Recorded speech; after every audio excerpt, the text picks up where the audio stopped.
महाराष्ट्र चुनाव की तारीखों के ऐलान के बाद फारूक अब्दुल्ला की बड़ी नसीहत, इंडिया गठबंधन के नेताओं को कैसी सीख। के तौर पर सीजन पॉलिटिशियन के तौर पर अपना ओपिनियन। मैं इनसे दोनों से कहूँगा, दोनों रियासत के लीडर से कहूँगा, हमने लोगों से जुड़ना है। जितना आप लोगों से जुड़ेंगे वो हाल न करें जिस तरह पार्लियामेंट्री इलेक्शन में हुआ, 5 पार 370 पार 400 पार, वो नहीं रहा। मुझे हरियाणा का अफसोस है। हरियाणा में हमारी गलती क्या हुई, क्योंकि मीडिया और सब उछाल रहे थे कि कांग्रेस बहुमत से आएगी।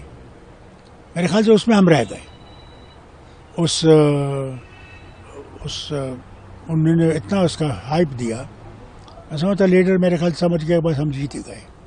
मैं उम्मीद करूंगा कि महाराष्ट्र में और झारखंड में वो ये सोच के न चले, बल्कि ये सोच के चलें कि मुकाबला सख्त है और मुकाबले के लिए तैयार रहना है और लोगों में जाना है, लोगों के घरों में जाना है, लोगों के एतमाद को हासिल करना है।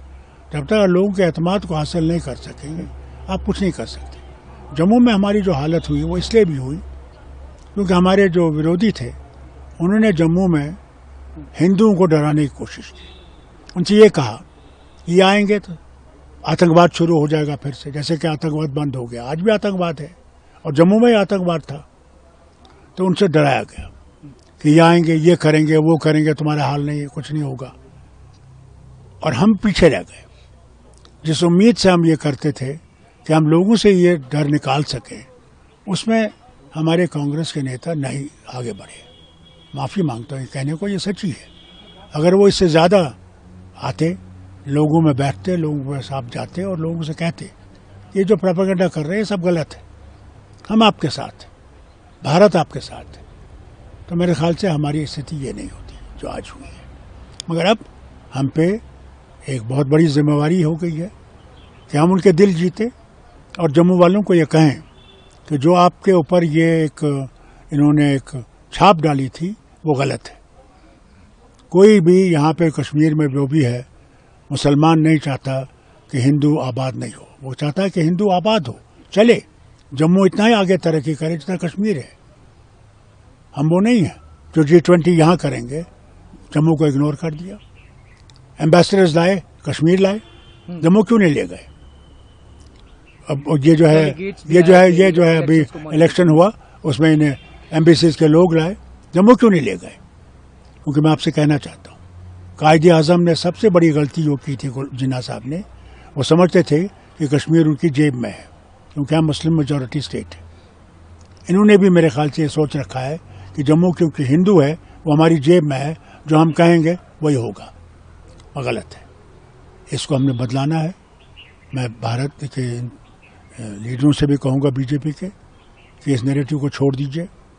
जब तक हम जुड़े रहेंगे, हिंदू, मुसलमान, सिख, ईसाई सारे जो रहने वाले हैं, जब तक हम इकट्ठे नहीं रहेंगे हम भारत को मजबूत नहीं कर सकते। भारत को अगर मजबूत करना है तो हमने वही चीज़ करनी है जो मेरे वालिद कहते थे, शेर कश्मीर का क्या इरशाद, हिंदू मुस्लिम सिख इत्तेहाद। जब तक हम एक नहीं रहेंगे, जब तक हम एक सोच नहीं करेंगे, अब आप देखिए रोड बनता है, क्या वो सिर्फ एक चीज़ एक मज़हब के लिए बनता है? अगर पानी आता है तो वो एक मज़हब के लिए आता है। अगर आप बाकी चीज़ें करते हैं जो बेहतरीन अस्पताल अच्छा बनाते हैं, स्कूल अच्छा बनाते हैं, क्या वो एक मज़हब के लिए है? वो तो भारत के नागरिकों के लिए है। और भारत के नागरिक हर मज़हब से हैं, हर ज़बान बोलने वाले हैं।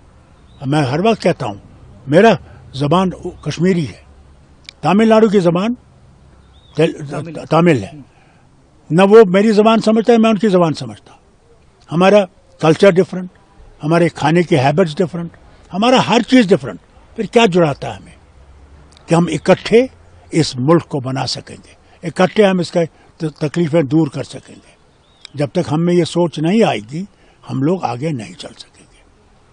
डॉक्टर साहब, आप तो इन दोनों में क्या आप देखते हैं कि जो मजबूत और कहीं ना कहीं जो एक फ्रैक्शन वाली बात आती है वो महाराष्ट्र की जनता को हिट करेगी कि शिवसेना टूट गई दो पार्टियों में और बाला साहेब की शिवसेना जो है असली शिवसेना है, जो जैसा उद्धव ठाकरे भी कहते हैं कि वो उनकी शिवसेना है। तो क्या ये कुछ हिट करेगा महाराष्ट्र की जनता? देखिए, कल क्या होगा वो मैं नहीं जानता, मगर मैं ये सिर्फ कहूंगा महाराष्ट्र की जनता को ये सोचना चाहिए कि कौन है जो उनकी मुश्किलों को दूर कर सकेंगे, उनमें भाईचारा कायम कर सकेंगे। वही एक रास्ता है। कोशिश होगी यही तोड़ने की, जैसे हमारे यहाँ किया गया। वो ताकतें होंगी जो तोड़ेंगी, जिन्होंने पहले भी तोड़ा है, शिवसेना को तोड़ा, और चाहेंगे तोड़ने की।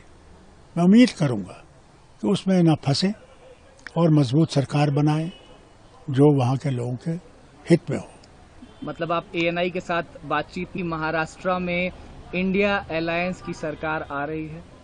मैं नहीं कहूँगा, मैं कहूँ मैं लोगों से उम्मीद करूंगा कि वो इस सरकार और इंडियन अलायंस को ताकत बख्शेंगे कि हम उनकी मुश्किलें दूर कर सकें।